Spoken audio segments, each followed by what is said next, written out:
Yo, what is up? So, first video of the new split.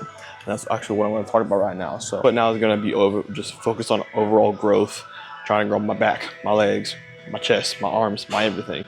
My last split was like leg day, upper.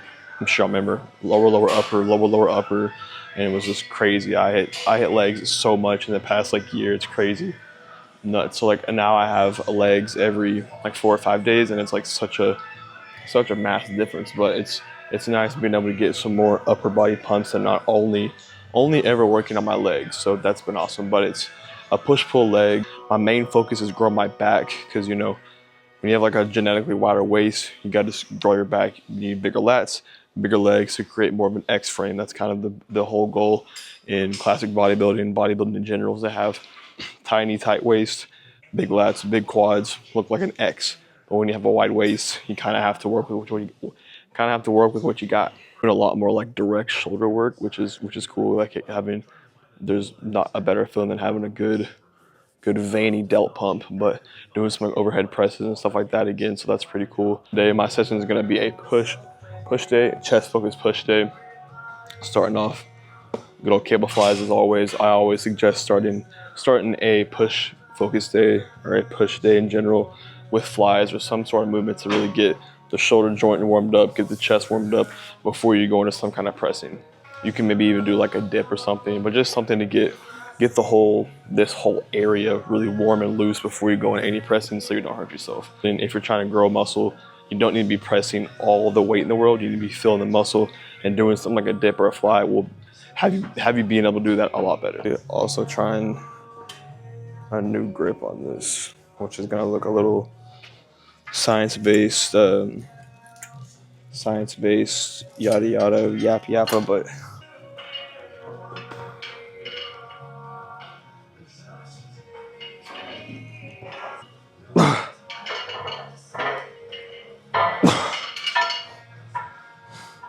oh man. All right, no, going back to the original.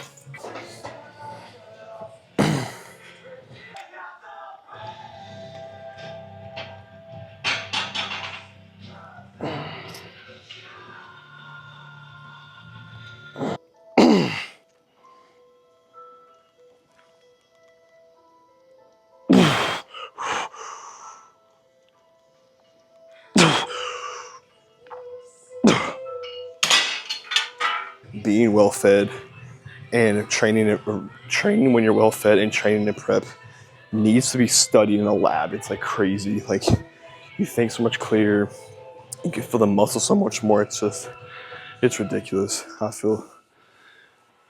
love training again. It always is cool to have like that love for training coming back after the show. It's the best feeling.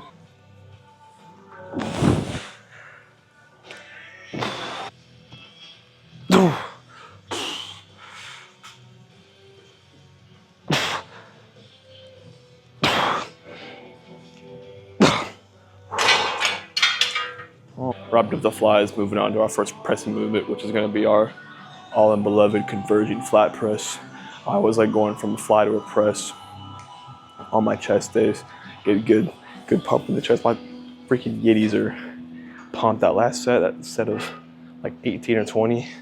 I got a pump now. From me, falling away from me.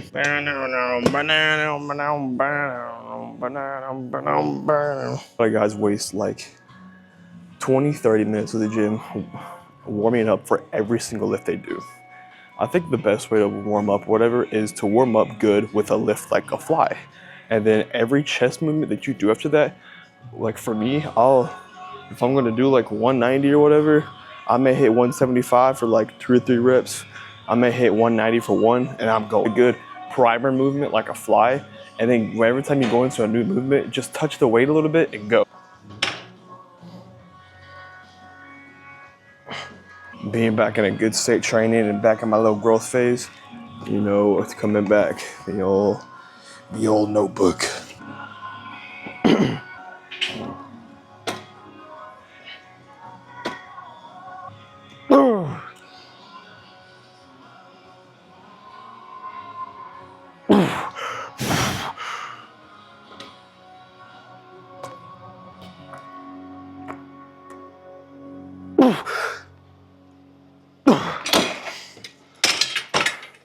tip I think I got from James Hollingshead or something like that. So whenever you're doing a lift, it's because you fail here and you know that you can't get another rep on that last rep, be sure that you don't just like get it and then just let it drop.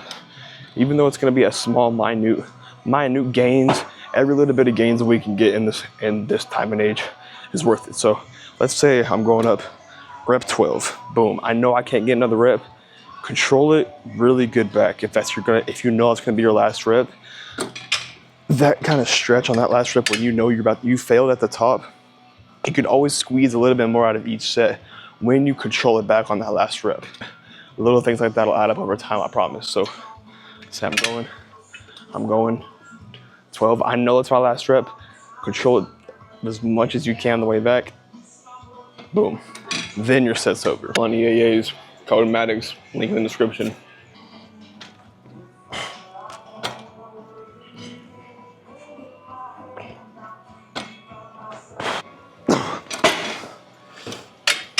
We wrapped up our chest press. We're gonna move on to a little bit of shoulders. I think for almost every shoulder movement I like that I do, I'm always a fan of higher reps for shoulders. Let me know what you guys feel about shoulders in the comments. But here, rest pause. So pretty much, I'm gonna do one set, take about 30 seconds, do another, take another rest like 30 seconds, 45 seconds, and then do another. And my goal is going to look for 20 reps. So I'm going to pick a weight that I think if I rest 2 times in between, I can get about 20 reps. Like last week, I did this machine for the first time in like, I can't remember. I don't think this was a part of my program the year before last either. So it's been like 2 years since I've used this machine. Whenever you use a machine for the first time in a while and you've lost a lot of weight, I perceived that I was a little bit stronger on this machine. Like last time I was doing like 190, not the case anymore, but done good with heavy on shoulders. Plus I have a messed up shoulder from football, so it's like if I go heavy, it's probably not the best idea to do that, but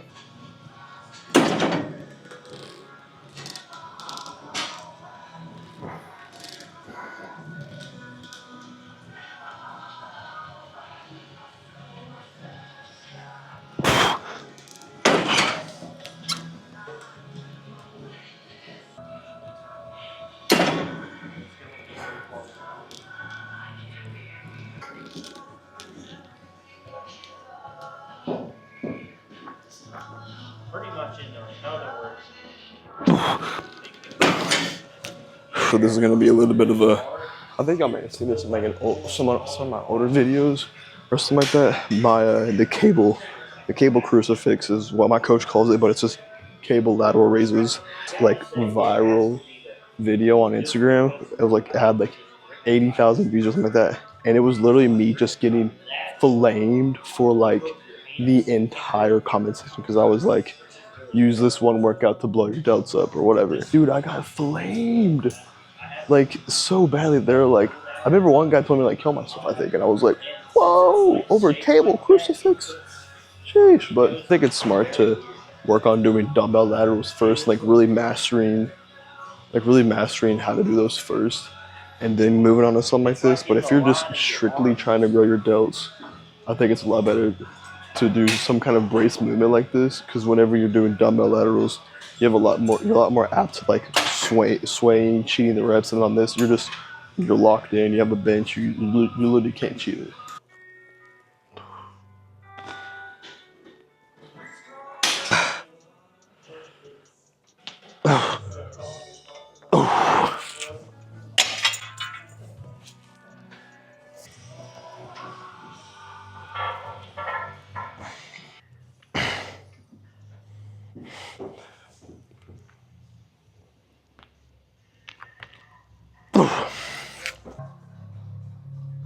Banger. I've been doing 500 milligrams of L-carnitine pre-cardio and pre-training. I'm also doing 100 milligrams of glutathione every morning. A little post-prep health cycle supplements. And I don't know if it's placebo or I'm sure the thing's just working, but the 500 milligrams of carnitine before my sessions, I can always feel a difference whenever sometimes I'll just forget the pen or whatever, but like I can definitely tell like I just have like energy on energy. Even in prep, like whenever I would miss a miss a dose of carnitine before I trained, I could definitely feel it. So, a carnitine, if you're looking for a little bit of extra oomph in the gym, definitely give it a try. On chest and shoulders, now we're gonna knock out a little bit of triceps. I guess you can count this as a little bit of chest too. But this is gonna be like my coach's like low key famous for this. It's his little guillotine press, and I've been doing it since he put the guillotine press in my program. I've always done like a close grip bench, so like elbows tucked, like I'm taking close grip bench, working triceps, whatever. But like he said, guillotine press is gonna be flared out, and I was like, oh, that makes sense, because it's kind of like if you think like a tricep extension, same kind of motion. Two heavy sets here, and then a back off set, and then we'll do some overhead tricep stuff, and that'll wrap up the session. But got a good pump, got a good move. This time I thought that like more of a take a set, rest a little bit, breathe. But like I've come to realize like the quicker I move through a session, it's just like the better I feel. I don't know why. It's like if I just like sit around and kind of think and wander, it's like almost not a good thing. Which I think probably once I get deeper into my off season, I get a little hunkier, a little chunkier, my sessions maybe start being a little slower. But like right now, like the quicker I move through sessions and just bang on my sets, I feel a lot better. Let me know in the comments why y'all more of a sit around and chill kind of guy during your sessions, or are you trying to like bang stuff out?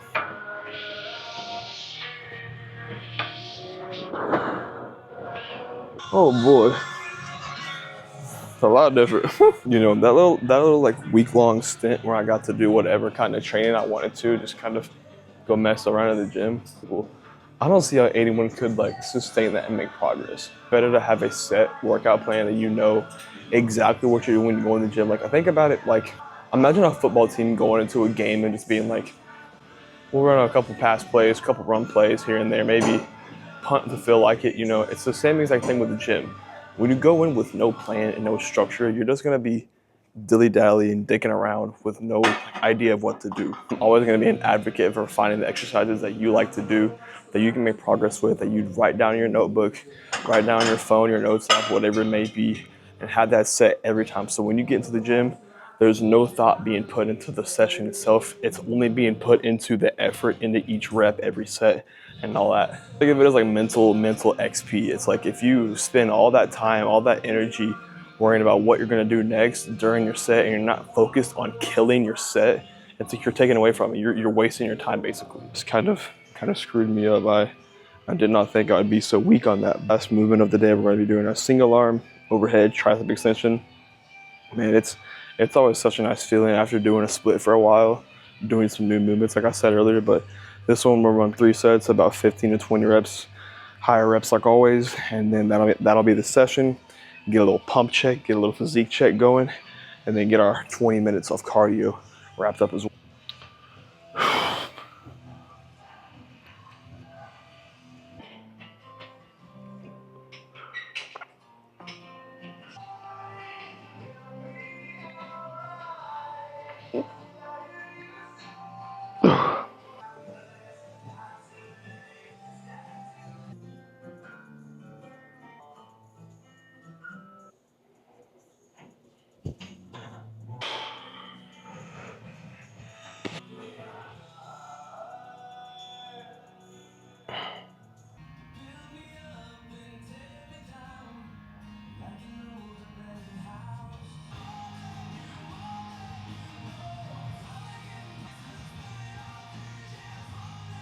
All right, so got the session wrapped up. Really good session overall. My energy today was stupid. It was actually really good at work too, and I knew leaving work, I was like, boy, I'm about to have a banger session.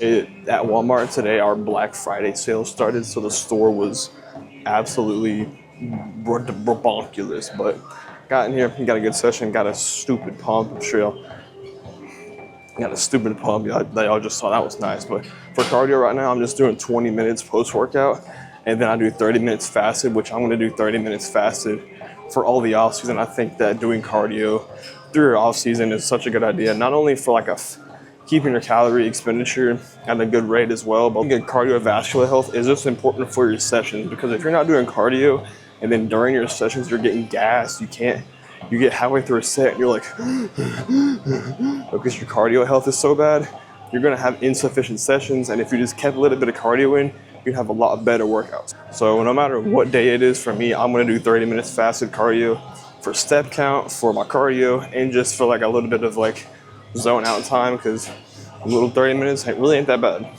I know some people like hate on cardio so much, but if you find something to like work on, or a book to read, or something to do during that cardio instead of just doing it and just walking and looking at nothing, it's really not that bad. You can get your cardio done, you can get something else done while you're doing it. It's like a double whammy. Howdy. I haven't done one of these truck talks in quite some time. It is ringing very loud to me right now, so I need to talk about it now. Everyone's perception of hard is going to be different. What you're going through to me could be super easy. What I'm going through to you could be super easy. Everyone's perception of what is difficult, what is a struggle time, whatever is going to be different. But something I want all you guys to remember that I have been repeating to myself a lot recently is the Lord will only send the toughest battles to the strongest soldiers.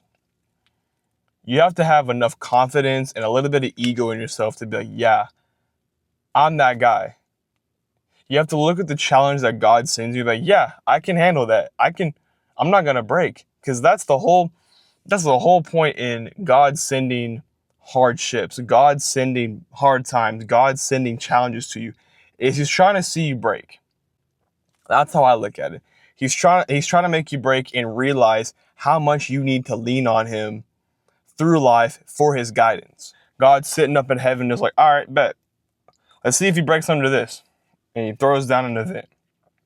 And you have to take the initiative and be the man and be like, no, I'm not going to break. I'm not going to break. I'm not going to give up. Too many people give up nowadays. Too many people have a little bit of hard times, a little bit of struggle, a loss here, an L there, a breakup, whatever, and they give up. They veer from the Lord. They veer from their dreams. They veer from what they want from life just because they take an L here and there. God does it on purpose. He's like, all right, I'm gonna see how can I break him? How can I bring him back to me? You know, that ego of theirs is getting a little. They think they're a little too good.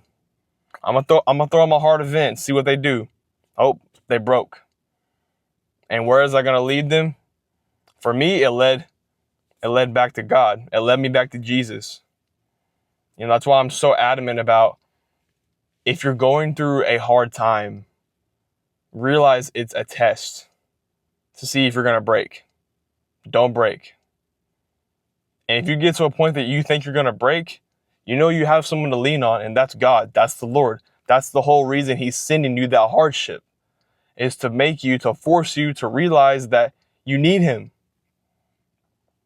And I think we're in an age of guys especially, but everyone, that they want to be like the only person that can work on their thing, be in their process, whatever that may be, when you have to accept the Lord's help to receive the Lord's help. You got to accept a little bit of give from God. He wants to help you. God